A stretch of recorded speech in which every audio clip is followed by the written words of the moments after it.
Hello नमस्कार राधे राधे जय श्री कृष्ण। कैसे हैं आप सभी लोग, सभी प्यारे दोस्तों का भाई बहुत बहुत स्वागत है। तो आप सभी को तो आज ये चीज पता भी चला होगा कि भाई आज हम लोग रिकॉर्डेड सेशन देख रहे हैं, ठीक है। और मेरी पूरी कोशिश भी रहेगी कि आपको ज़्यादा से ज़्यादा रिकॉर्डेड सेशन दिया जाए ताकि ये ज़्यादा बेनिफिशियल रहेगा आपके लिए, ठीक है। क्योंकि लाइव क्लास में बच्चे क्या होते हैं ना कि एक तो जब आते हैं तो उनके पास एक डिस्ट्रैक्शन होता है कि साथ में उनको कमेंट करना है, रिप्लाई करना है। तो जो उनका इंटेंशन होता है, जितनी शांति से वो पढ़ना चाहते हैं, वो चीज़ें वहाँ पे थोड़ा सा लगता है डिस्ट्रैक्ट करती हैं। खास तौर पे बीच में ऐड आ जाना या फिर क्योंकि आपको भी पता है कि पढ़ना शुरू करते हो तो दो चार यार दोस्त भी आपके ऑनलाइन में भी आप लोग बना लेते हो, क्योंकि आप लोग तो किस जनरेशन के बच्चे हो कुछ कह भी नहीं सकते हैं, ठीक है। तो दोस्तों आज से हम लोग रिकॉर्डेड सेशन स्टार्ट करेंगे। देखिए ऐसा नहीं है कि मैं आपको लाइव नहीं पढ़ाऊंगा, लाइव पढ़ाऊंगा। एक्चुअली कुछ कारणवश मैं थोड़ा सा जा रहा हूं आउट ऑफ स्टेशन। हो सकता है कि आज आपकी ये पहली क्लास रिकॉर्डेड सेशन में जा रही है, उसके बाद हो सकता है कि दो चार दिन आपको क्लास भी ना मिले, ठीक है। तो कल की क्लास आपकी वैसे भी नहीं हो पाई शाम की, लेकिन मुझे थोड़ा सा टाइम मिला तो मैंने एक सेशन रिकॉर्ड कर दिया है। बाकी जैसे भी मुझे टाइम मिलेगा, अगर मैं वहाँ पे कंफर्ट रहूँगा तो हो सकता है कि मैं आपके लाइव सेशन या रिकॉर्डेड सेशन आपको चैनल पे अपलोड करता रहूँगा। अदरवाइज दो चार दिन का काम है, आप लोग भी थोड़ा सा मैनेज करिएगा। आइए सेशन की शुरुआत करते हैं, क्योंकि इस सेशन का उद्देश्य ही है कि आपसे बातें कम हो, पढ़ाई ज़्यादा हो, ठीक है मेरे भाई। तो ये आपका छठा सेशन रहेगा प्रैक्टिस का, बिल्कुल जैसे हम लाइव क्लास में पढ़ते थे वैसे यहाँ पे भी पढ़ेंगे। कह रहा है सर 25% की वार्षिक साधारण ब्याज की दर से एक राशि कितने समय में 3 गुना हो जाएगी। तो मेरे प्यारे भाई आपको भी पता है कि अगर आपका प्रिंसिपल अगर 1 रुपए है, अगर आपका प्रिंसिपल 1 रुपए है, तो हमसे पूछ रहा है सर ये अगर रेट अगर आपका 25% होगा तो ये कितने समय में ये 3 गुना हो जाएगा। 3 गुना होने का मतलब समझ रहे हैं ना कि सर जिसमें 3 गुना होने में एक तो सर आपका प्रिंसिपल रहेगा और 2 आपका ब्याज हो जाएगा। क्या मेरी बात समझ पाए? तो कोई भी प्रिंसिपल हमेशा अपने आप में कितना होता है सर 100% होता है। तो एक अगर 100% है तो मेरे बच्चे 2 कितना होगा, आपने कहा सर 200% हो जाएगा। और प्रत्येक साल अगर आपको 25% ब्याज मिल रहा है तो 200% ब्याज होने में आपको कितना समय लगा होगा, तो आपने कहा सर 25 से भाग कर दीजिए 200 में, तो सीधे आंसर आ जाएगा 25 अट्ठे 200। उम्मीद करता हूं हर एक बच्चे को बहुत प्यार से समझ में आया होगा। भाई 8 वर्ष आएगा, ये कितना मेरे भाई 8 वर्ष आ जाएगा। ऑप्शन सेकेंड आपका बिल्कुल सही जवाब होगा, ठीक है मेरे भाई। तो ऐसे ही शांति से हम लोग पढ़ेंगे तो ज्यादा अच्छा भी रहेगा और आपको बहुत प्यार से सारी चीजें समझ में भी आएगी। अगर जिन बच्चों को स्पीड का थोड़ा सा भी इशू है वो क्या कर सकते हैं, इस स्पीड को आप लोग 2x पे कर लीजिए या फिर 1.5x पे कर लीजिए, ताकि थोड़ा सा आप जल्दी जल्दी चीजों को कवर कर पाए, ठीक है। अगले प्रश्न पे चलते हैं। सी एक कार्य को 24 दिनों में, डी उसी कार्य को 16 दिनों में कर सकता है। उन्होंने एक साथ कार्य करना शुरू किया, लेकिन डी ने कार्य पूरा होने से 4 दिन पहले कार्य छोड़ दिया, तो कार्य कितने दिनों में पूरा हुआ ये आपको बताना है, ठीक है मेरे भाई। आपने कहा सर हाँ जी बिल्कुल। मेरे प्यारे बच्चे आपको सीधे सीधे देखना है कि सी इस कार्य को कितने दिनों में कर रहा है। सर सी 24 दिनों में कर रहा है और डी इस कार्य को कितने दिनों में कर रहा है, आपने कहा सर 16 दिनों में। तो आपका जो टोटल वर्क है, या फिर हम एक काम ऐसे भी कर सकते हैं, क्योंकि देखिए आप लोग जब रिकॉर्डेड सेशन पढ़ोगे तो यहां पे आपको बहुत सारे फायदे भी है। इसका फायदा इतना ज्यादा है कि क्या ही मैं बोलूं। आपने कहा सर टाइम का रेशियो कितना हो जाएगा, आपने कहा सर 8 3 24 8 दूनी 16। अगर टाइम का रेशियो सर 3 2 का है तो इनकी इफिशियंसी का रेशियो कितना हो जाएगा, आपने कहा सर 2 3 का हो जाएगा। क्या मेरी बात समझ पाए? आपने कहा सर जी बिल्कुल। अगर मेरे बच्चे में टोटल वर्क की बात करूं तो ये 24 दिनों में कर रहा था तो क्षमता 2 थी, तो हम कह सकते हैं तो टोटल काम होगा 24 दूना 48 यूनिट होगा। टोटल काम आपका 48 यूनिट है। आपने कहा सर जी बिल्कुल। अब कह रहा है कि सर लेकिन डी ने कार्य पूरा होने से 4 दिन पहले कार्य छोड़ दिया। तो कार्य पूरा होने से 4 दिन पहले डी ने कार्य छोड़ दिया, तो एक काम कर सकते हैं, या फिर मेरे भाई एक काम कर सकते हैं कि सर सी का 4 दिन का काम इसका भी कम कर दें, लास्ट में 4 दिन ऐड कर देंगे। या फिर एक काम कर सकते हो कि सर डी का 4 दिन का काम ऐड कर दो। तो आपने कहा सर अभी तो काम 48 है, अगर ये काम 4 दिन पहले छोड़ा है तो डी एक दिन में कितना करता है, 3 करता है, तो 4 दिन में ये कितना काम करेगा, तो आपने कहा सर 4 दिनों में करेगा ये 12 यूनिट। तो 12 यूनिट काम अगर हम और ऐड कर दें तो भैया ये दोनों साथ में मस्ती के साथ जाएंगे और काम फिनिश कर देंगे, क्योंकि अभी ये जाता तो काम पहले समाप्त हो जाता है अकॉर्डिंग टू योर क्वेश्चन। लेकिन हमने अगर 4 दिन का काम इसका अलग से रख दिया, भाई इसके आने से आपके एक्चुअल काम पे कोई फर्क नहीं पड़ेगा, तो आपने 4 दिन का काम इसका ऐड कर दिया, तो अब टोटल काम 60 कराना है।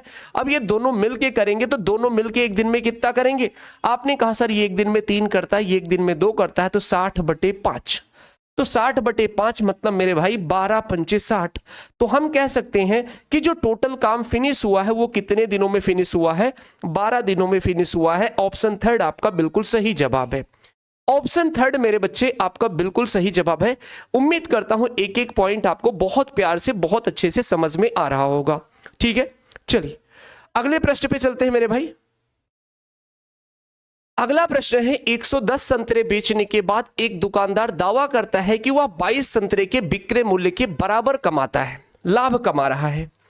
आपको भी पता है मेरे भाई, मैंने हमेशा बताया है कि जो प्रॉफिट होता है ना सर, अगर आपसे कोई पूछे प्रॉफिट कितने का हुआ तो आप क्या करते हो सर, अपनी सेलिंग प्राइस से अपना कॉस्ट प्राइस माइनस करते हो, जो आपकी जेब में बचता है वही आपका प्रॉफिट होता है। तो यहां पे जो प्रॉफिट हुआ है वो 22 संतरों के 22 ऑरेंजेस के सेलिंग प्राइस के बराबर हुआ है।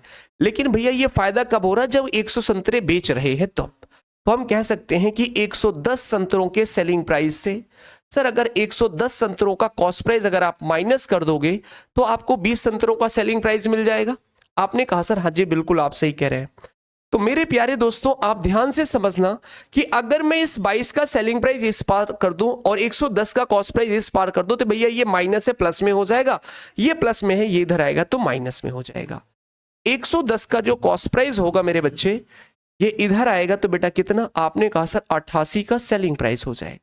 क्या मेरी बात समझ पाए भैया, 22 इधर आएगा तो माइनस होगा तो कितना भाई, 12 इधर का 10 इधर का 88। क्लियर है। अगर मैं इसे सिंप्लीफाई करूं तो 11 दहम्मा 110 और 11 अठे 88। सर 2 चौको 8 2 पंचे 10। मेरे बच्चे अगर मैं CP/SP की बात करूं, CP/SP की बात करूं तो ये कितना हो जाएगा 4/5। किसी चीज को आपने 4 में खरीदा 5 में बेच दिया, फायदा कितने का, 1 का। हमेशा जो प्रॉफिट होता है वो किस पे होता है, कॉस्ट प्राइस पे होता है।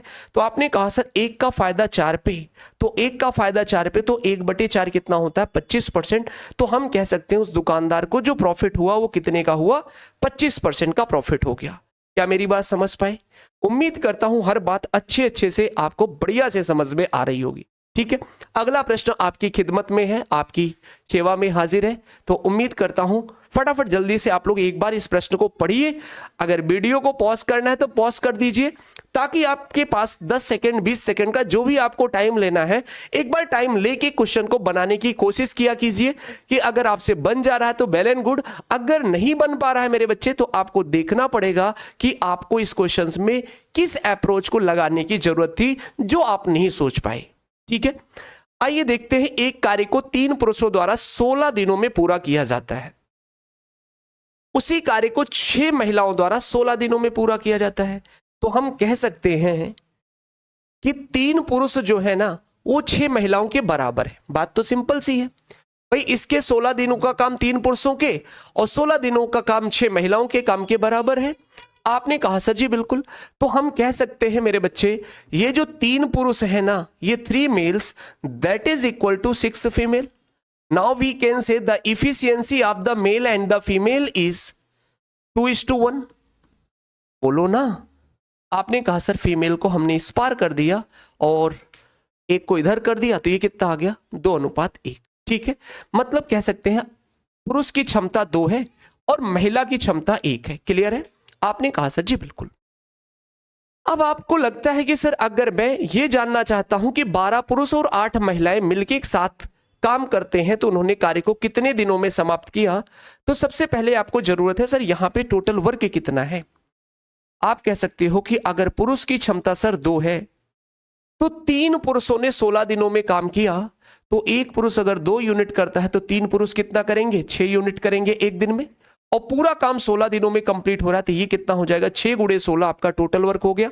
आपने कहा सर जी बिल्कुल। अगर मेरे बच्चे हमें टाइम की जरूरत है, टाइम की अगर हमें जरूरत है तो हमें पता है टाइम बराबर होता है वर्क अपॉन इफिशियंसी। आपने कहा सर 16 छक्का 96, और सर टोटल इफिशियंसी कितनी हो जाएगी, 12 पुरुष। भैया एक पुरुष की क्षमता 2 है तो 12 दूना 24,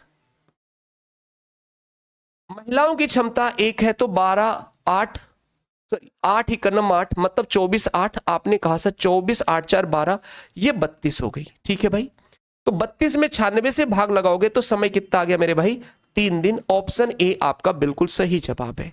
क्या मेरी बात समझ पाए, ठीक है कि नहीं। अब आपको लग रहा होगा कि सर हम लाइव क्लास से कहीं ज्यादा बेहतर हम रिकॉर्डेड सेशन में आपसे पढ़ सकते हैं, क्योंकि मेरे को भी लगता है ना कि जब आप लोगों का कमेंट पढ़ना, फिर अगर ना रिप्लाई करो तो फिर मुंह आप बना लेते हो कि सर ने तो रिप्लाई नहीं किया, फिर आप लोग 50 कमेंट उस पर मारते हो कि सर आप बात क्यों नहीं कर रहे हैं, बोल क्यों नहीं रहे, रिप्लाई क्यों नहीं कर रहे हैं।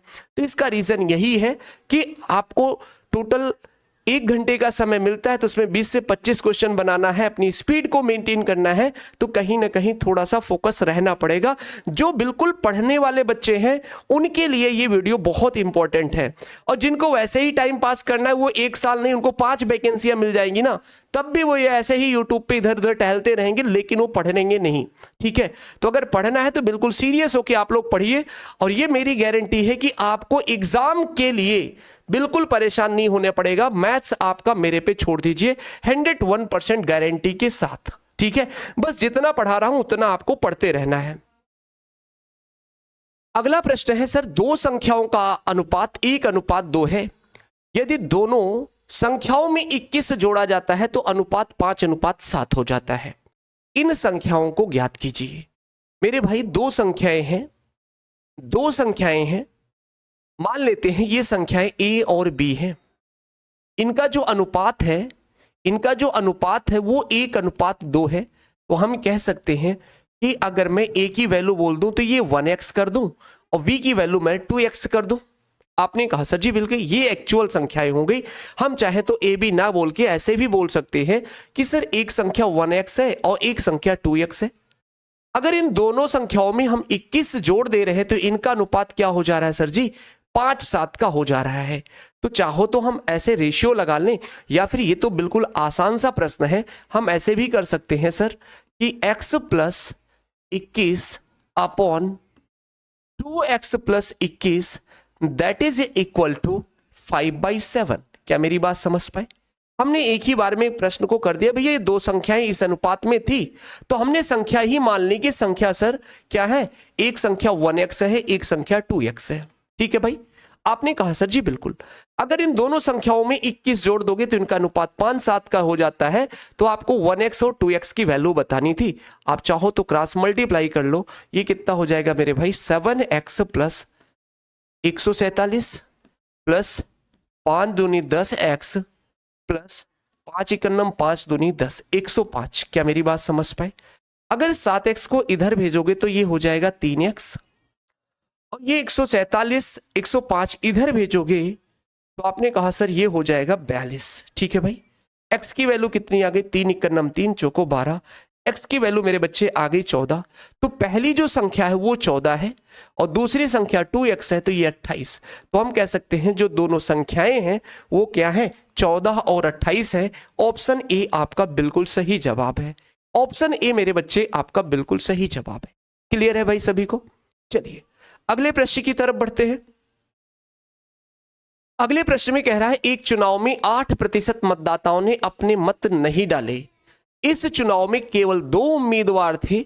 विजेता कुल मतों का 48% प्राप्त करके अपने प्रतिद्वंदी को 110 मतों से हरा देता है। तो चुनाव में मतदाताओं की कुल संख्या कितनी थी।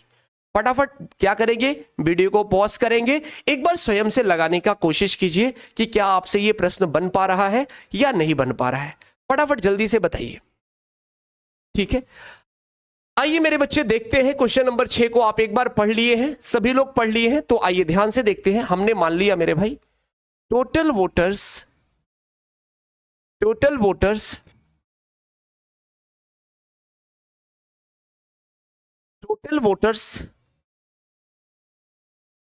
100 यूनिट है। इसमें से सर 8% लोगों ने अपने मत का प्रयोग नहीं किया। तो अगर किसी ने 8% लोगों ने अपने मत का प्रयोग नहीं किया तो कितने लोगों ने किया? आप सीधे सीधे कह सकते हो कि सर 92 यूनिट लोगों ने अपने मत का प्रयोग किया। कितना? 92 यूनिट लोगों ने अपने मत का प्रयोग किया। ठीक है भाई, आपने कहा सर जी बिल्कुल। अब इस 92 यूनिट में से ये वोटिंग हो गई है। आपने कहा सर जी बिल्कुल। अब यहां पे इनवैलिड का कोई सीन नहीं है। इनवैलिड का मेरे प्यारे दोस्तों कोई सीन नहीं है। तो कह रहा है जो जीतने वाला प्रत्याशी है वो कुल मतों का 48%। अब ये कुल मतों का 48% इसे मिल गया। तो 48% मतलब 48 यूनिट ये विनर कैंडिडेट को। तो 92 में से 48 आपने इसे दे दिया तो बचा कितना? आपने कहा सर 44। तो 44 यूनिट किसे मिला होगा? आपने कहा सर हारने वाले को अर्थात लूजर को मिला होगा। तो ये जो विनर है कितने वोटों से जीत रहा है? आपने कहा सर 4 यूनिट से, और प्रश्न में कह रहा है 110 वोटों से जीत रहा है। तो इस 4 की वैल्यू 110 है। तो 1 की वैल्यू कितनी होगी? आपने कहा सर 110/4। क्या मेरी बात समझ पाए? आपने कहा सर हाँ जी बिल्कुल। तो हमसे कह रहा है कि सर मतदाताओं की कुल संख्या ज्ञात कीजिए। तो कुल संख्या मेरे प्यारे भाई कितनी है? 100 यूनिट है। तो 1 यूनिट का मान अगर 110/4 है तो 100 यूनिट का मान कितना हो जाएगा? 100 गुणे 110/4। सिंप्लीफाई करोगे 2500 को 100 तो आपने कहा सर 25 शून्यम 0, 25 51 25 के 5, 2 बचा 25 51 25 और 25 2 27। तो नंबर ऑफ टोटल वोटर्स कितने हैं? 2750। ऑप्शन सेकेंड मेरे भाई आपका बिल्कुल सही जवाब है। क्या मेरी बातें आप सभी को बढ़िया से समझ में आई? उम्मीद करता हूं हर बात आपको बहुत प्यार से बहुत अच्छे से समझ में आ रही होगी। ठीक है भाई, आइए। ये तो बड़ा लंबा सा प्रश्न है भाई। क्या पूछ रहा है? कह रहा है सर एक कॉलेज ने पहले से ही मांगे गए लोगों से औसतन 600 रुपए का दान प्राप्त करके एक नई इमारत के लिए आवश्यक राशि का 75% जुटा लिया। ठीक है भाई, पहले से ही दान मांगे गए लोग उन 60% लोगों का प्रतिनिधित्व करते हैं जिनसे कॉलेज दान मांग सकता है। ठीक है भाई, यदि कोई नई इमारत के लिए ठीक आवश्यक राशि ही जुटानी है तो शेष लोगों से मांगा जाने वाला औसतन दान क्या होगा? ठीक है कि नहीं? यदि कॉलेज को नई इमारत के लिए ठीक आवश्यक राशि जुटानी है तो शेष लोगों से मांगा जाने वाला औसतन दान क्या होगा, यह आपको बताना है।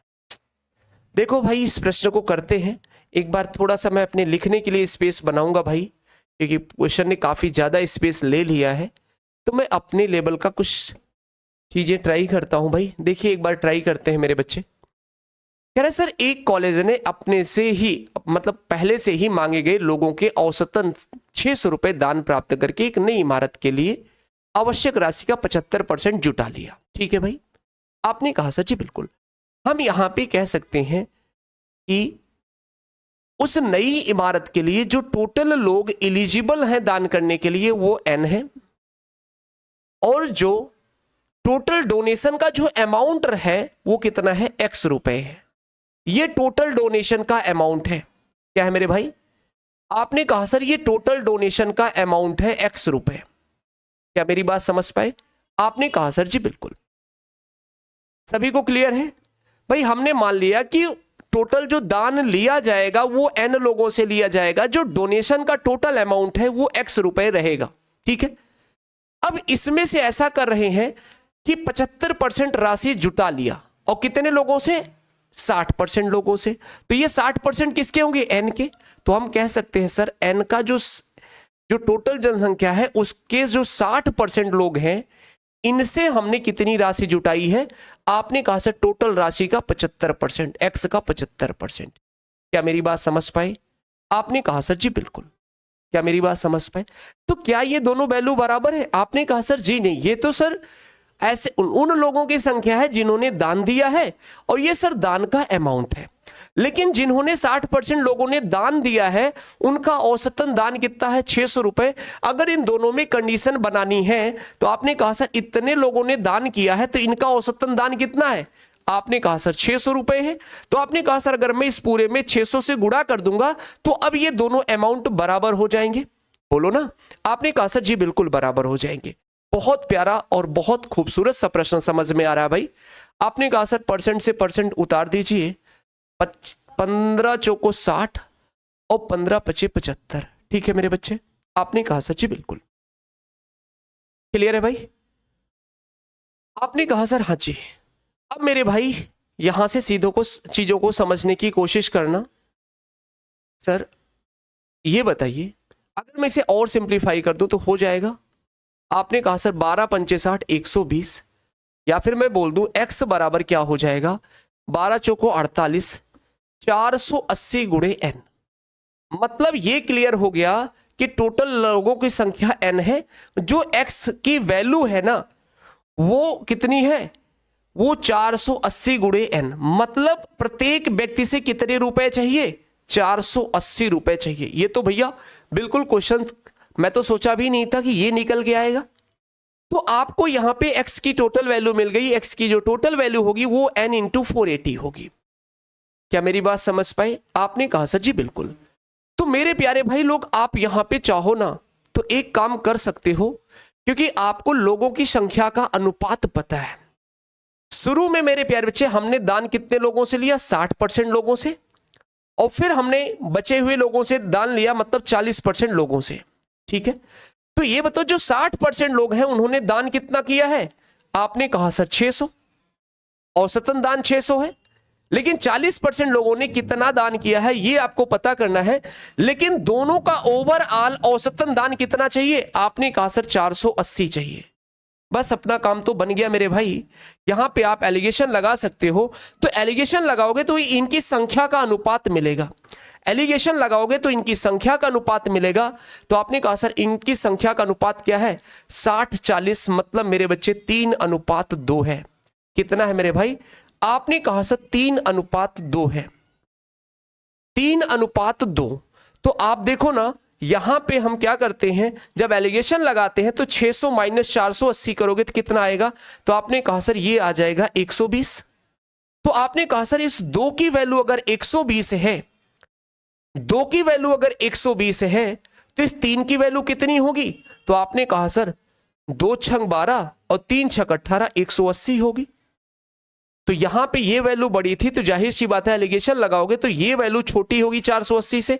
तो 480 से 180 माइनस करोगे तो ये कितना आ जाएगा, 300 आ जाएगा। तो हम कह सकते हैं जो बचे हुए 40% लोग हैं वो मेरे बच्चे कितना अनुदान करेंगे, औसतन 300 रुपए अनुदान करेंगे। ऑप्शन थर्ड मेरे बच्चे आपका बिल्कुल सही जवाब है। बहुत ही प्यारा, बहुत ही खूबसूरत सा प्रश्न है। ठीक है, अगर एक बार में नहीं समझ में आया तो वीडियो को रोक के दोबारा फिर से प्ले करना, फिर से देखना, ओवरऑल चीजें आपको समझ में आ जाएंगी। ठीक है मेरे भाई, चलिए अगले प्रश्न पे चलते हैं।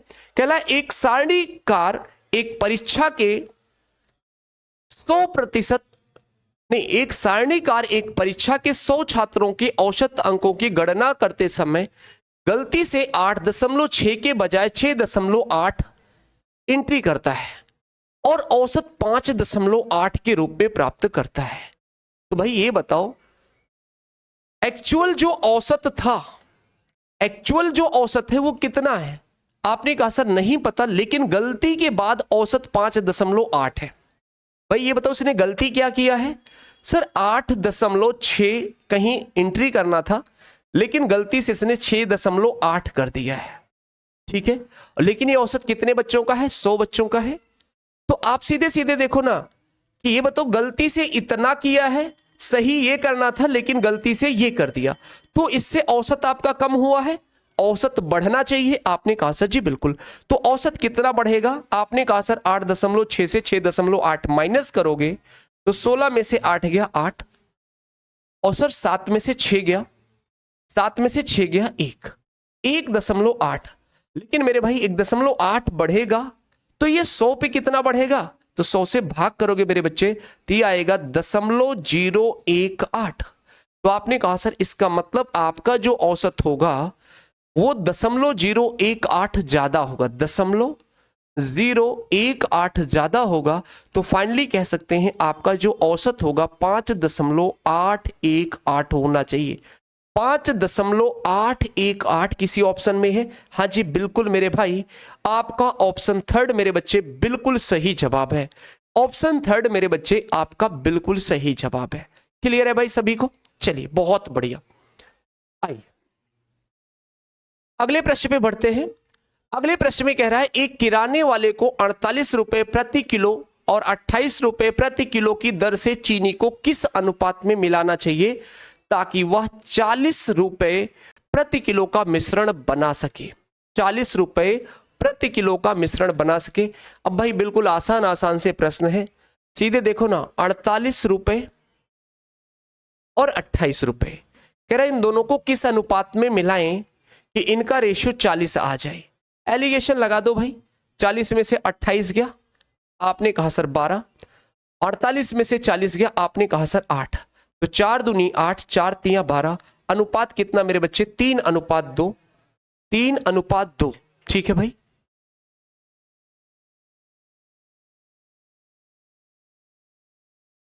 भाई उन्होंने थोड़ा सा इधर उधर हुआ है, ठीक है। अनुपात आपका आएगा मेरे भाई 3:2। ठीक है मेरे बच्चे, 3:2 आपका बिल्कुल सही जवाब होगा। ठीक है भाई, चलिए बहुत बढ़िया भाई, सभी को क्लियर है ना? किसी बच्चे को डाउट तो नहीं है? भाई हो सकता है कि यहाँ पे ऑप्शन में आगे पीछे कर दिया है, बाकी अनुपात आपका यही आएगा भाई। 48, 28 और 40 बनाना था। 48 से 40 जाएगा 8, 8 से 40 से 28 जाएगा, आपने कहा सर 12। ठीक है भाई, आपने कहा सर जी बिल्कुल, तो 3:2। क्लियर है? चलो अगला प्रश्न है, एक लड़का शांत जल में 10 किलोमीटर प्रति घंटे की चाल से तैर सकता है।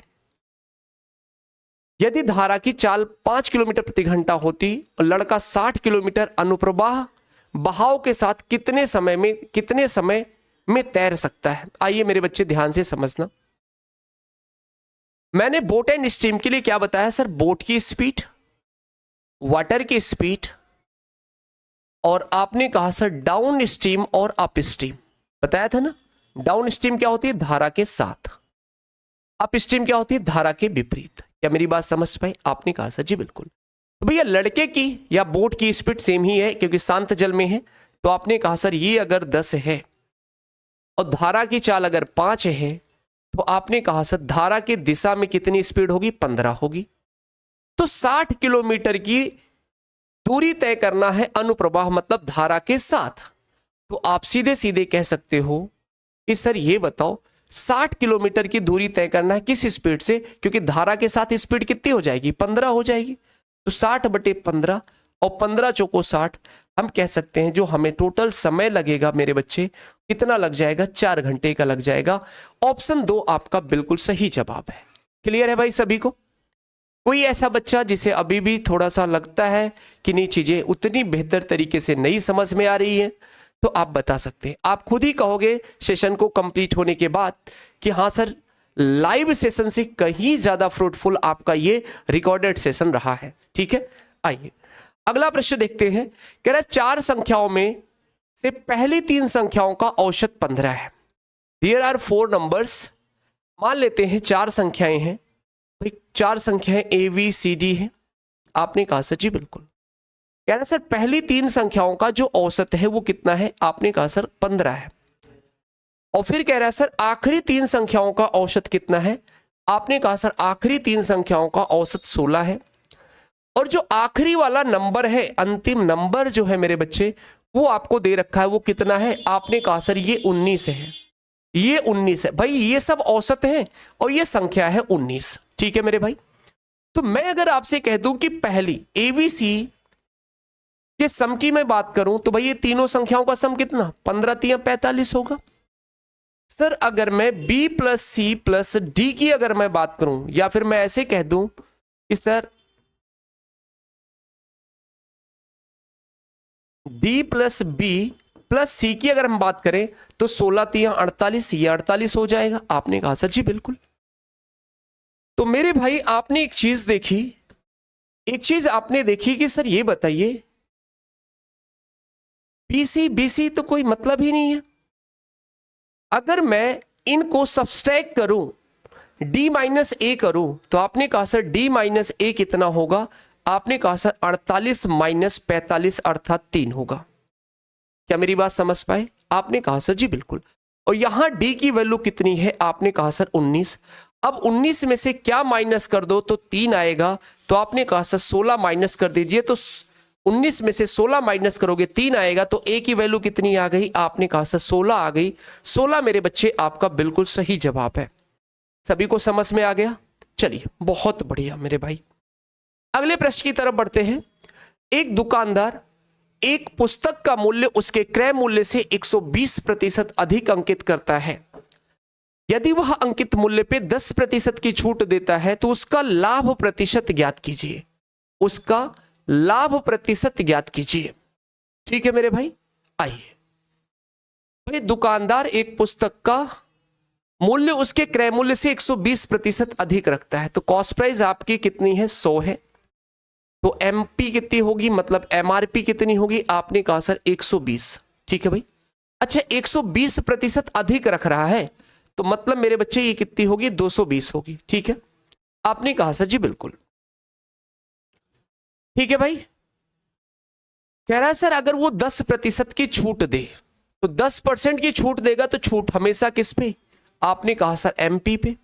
तो 10% की छूट, 220 का 10% कितना हुआ? आपने कहा सर 22 का डिस्काउंट दिया तो उसने बेचा कितने में? 198 में।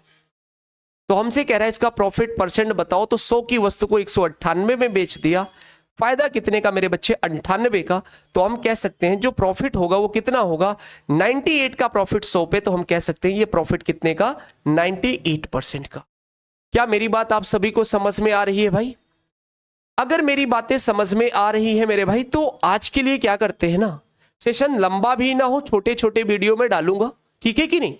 आज ये 12 क्वेश्चन होंगे, मैं चाहता था 20 क्वेश्चन का, लेकिन क्या बताऊं मेरी ट्रेन है, तो इसलिए मैं सेशन को अभी यहीं पे फिनिश कर रहा हूं। ठीक है, और हाँ एक सूचना आप लोगों के लिए है, हो सकता है 2-4 दिन आपको वीडियो ना मिले, तो घबराना नहीं।